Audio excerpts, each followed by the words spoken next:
Gott kvöld, velkomin í Fréttir. Samkvæmt fjármálaráðherra mun nýr tímamótasamstarfssamningur ríkisins við Temu styrkja innviði landsins gríðarlega.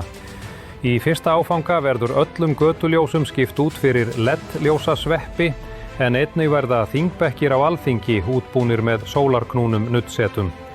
Samkvæmt ráðherranum þetta bæði hagkvæmara og miklu meira kósí. Fjöldi alvarlegra umferðaróhappa hefur aukist verulega á síðustu árum.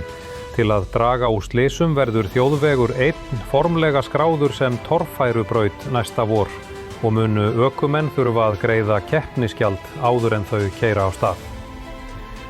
Það má segja að spennandi tímar séu framundan en frá áramótum verður skóli án aldursaðgreiningar tekin upp á landsvísu. Samkvæmt ráðuneytinu mun félagsfærni aukast til muna þegar 6 ára börn þurfa að vinna hópverkefni með fólki sem stendur í skilnaði og með námslán á herðunum.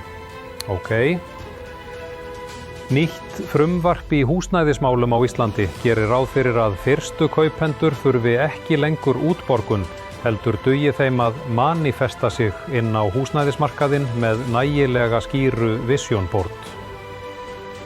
Þetta voru Fréttir kvöldsins, við biðjumst ekki afsökunar á neinu.